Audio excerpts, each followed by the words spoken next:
última semana de junho de 1921, Virgulino e os irmãos rumaram para Pernambuco, acompanhados de Antônio Rosa, Primo, Meia-Noite e João Mariano. Passaram apressados pelo Poço do Negro para ver Dona Jacosa, prometendo que voltariam outro dia com mais calma para explicar certas coisas. E prosseguiram para o Pajeú. Iriam entrar no bando de Sr. Pereira. Coincidentemente, Sr. Pereira se encontrava na passagem do Brejo, a caminho da fazenda Carnaúba, de seu primo e padrinho Manuel Pereira Lins, o né da Carnaúba. Sem dizer para quê, Lampião e os irmãos pediram à tia que os apresentasse a Sr. Pereira. Ao serem apresentados a Sr. Pereira, foram direto ao assunto. Virgulino explicou para o chefe cangaceiro os problemas e disse que pretendiam participar do bando.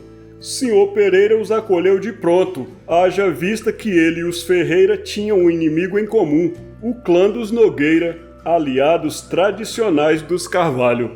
Um ano depois da entrada dos irmãos Ferreira no bando, Sr. Pereira alegava não estar bem de saúde.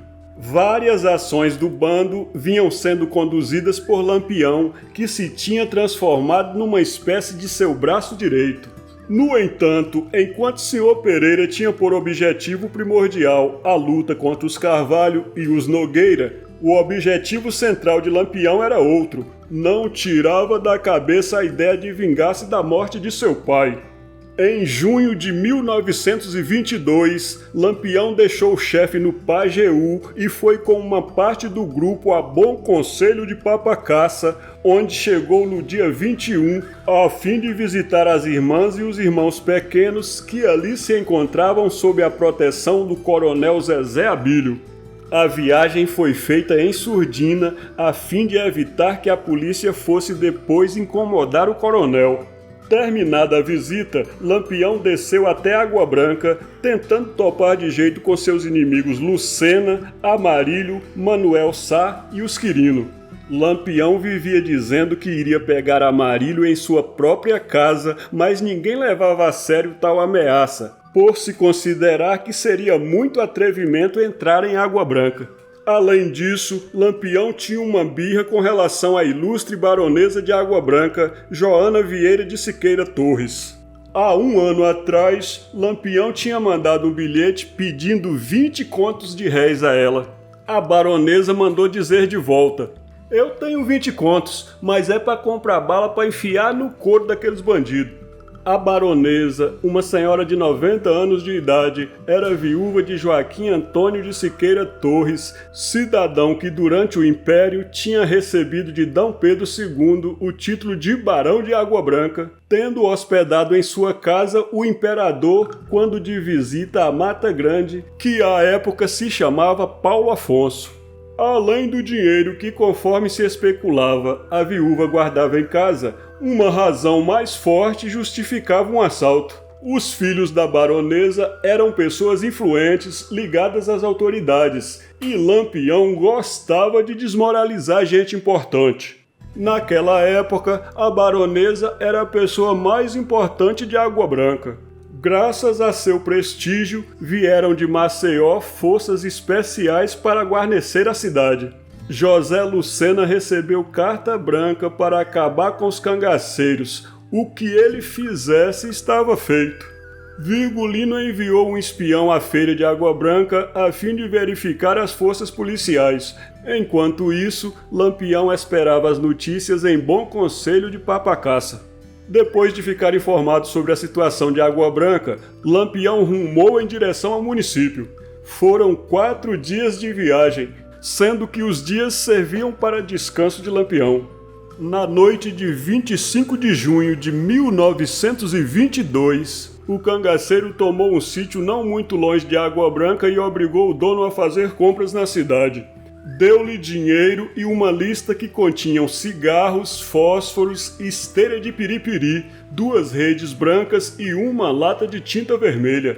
Para ter certeza que o dono do sítio ficasse em silêncio, Lampião manteve a família dele como refém. O futuro rei do cangaço chamou o homem e disse: "Vai e volte bem quietinho." Se você abrir o bico, eu mato sua família todinha. Um por um.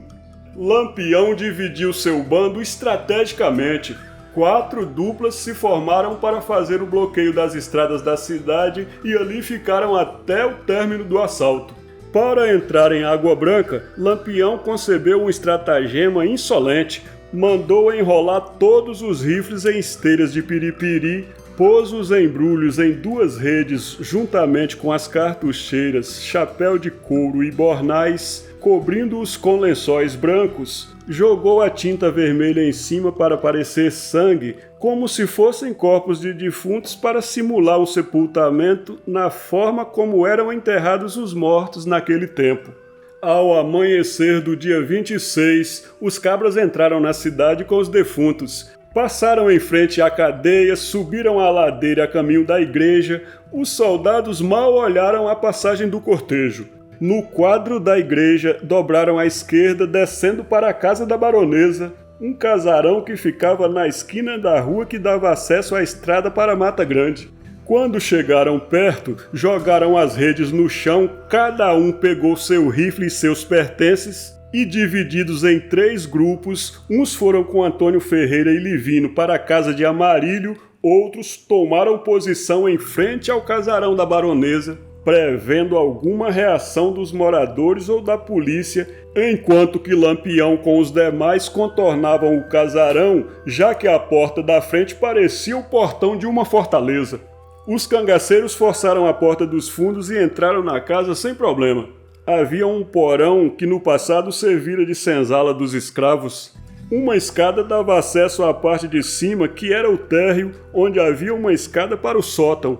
O casarão era enorme e cheio de bibocas. No térreo, de cada lado do corredor, haviam vários quartos. Os cangaceiros abriram ou arrombaram os armários, baús e escrivaninhas e saquearam tudo, desde dinheiro e joias até roupas e utensílios domésticos. Entraram no quarto da baronesa e retiraram um colar do seu pescoço. Apesar do enorme reboliço, a veneranda senhora, já caduca, não percebeu nada. A baronesa morava com uma neta chamada Yayá e uma empregada já idosa. A mocinha, ao ouvir os primeiros ruídos, meteu o vestido por cima da camisola de dormir, abriu a janela que dava para a rua, saltou e correu para a casa de seu tio, Dr. Miguel Torres, juiz de direito, em frente, na esquina do outro lado da rua. Os cangaceiros que montavam guarda não a molestaram. Yayá bateu na porta do tio, sendo socorrida por Dona Estela, que sem demora acordou o marido. O Dr. Miguel pulou da cama, pegou o rifle e abriu 2 dedos da janela para ver o que podia fazer. Fazer o quê? A baronesa ainda seria humilhada a passear de braço dado com Lampião pelo meio das ruas da cidade. Lampião falava baixinho nos ouvidos da velha senhora. Fica tranquila, dona Joana. Ninguém vai te fazer nenhum mal. É só pra senhora não esquecer Lampião, que a senhora disse que ia meter bala no couro. Depois de todos esses acontecimentos, Antônio e Livino voltaram decepcionados. Amarílio não estava em casa. Vamos embora, decidiu Lampião. Nós ainda volta aqui pro ajuste de conta com aquele desgraçado. Na saída, os cangaceiros tomaram diversos caminhos para despistar eventuais perseguidores. Tocaram fogo na fazenda Quixabeira do coronel Ulisses Luna, onde conseguiram cavalos e arreios. Reuniram-se todos depois em Olho d'Água de Fora, na casa em que os Ferreira tinham morado por algum tempo. Passaram ali 2 dias farreando, comemorando as estripulias aprontadas em Água Branca.